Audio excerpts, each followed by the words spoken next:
it your personal space, a commercial one, office or any other area. In the last couple of years, India has woken up to the importance and the significance of spaces. Spaces which are now being designed professionally. Therefore, interior design is an area that has grown rapidly, even undergoing a sea change in the last decade and a half. This is also one area that could grow even more in the years ahead. If this is your cup of tea, Kriti Mathur finds out how to get into the world of interior design.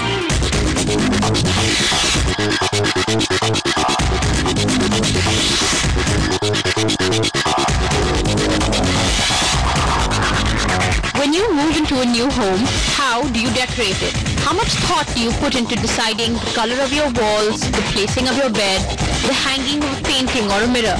Often, what you decide may not be practical or give you greater functionality. That is where an interior designer steps in.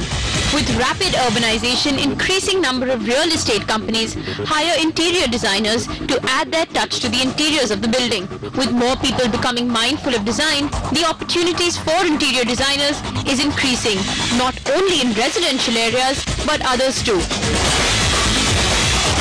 An interior designer today can work as an independent designer or can work with any kind of firms which are working towards interiors or soft furnishings or any kind of real estate industry.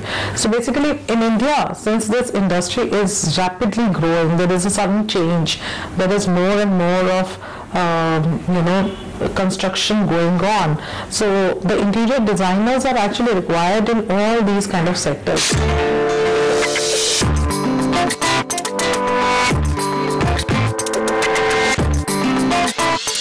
Besides these traditional options, increasing production houses have begun hiring interior designers to create sets for movies and TV shows, as well as retail houses creating eye-catching window displays and shop interiors.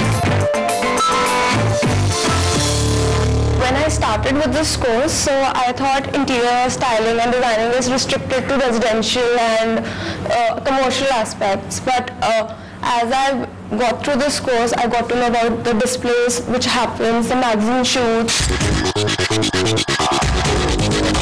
To step into the interior design profession, the only requirement is an obvious one: sense of design. Most design institutes, when admitting students, test students on their sense of design and their drawing skills. Well, most colleges do have an entrance exam, which is basically to check your basic aptitude and creativity towards interiors or towards design in general. Because something which I feel is that, you can't be taught, you can be taught all the technical aspects, but you cannot be taught like basic sense of style.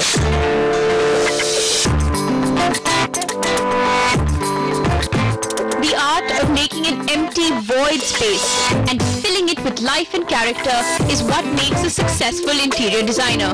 If you believe you have what it takes to transform these spaces into beautiful rooms, get out your notepad and let the imagination flow.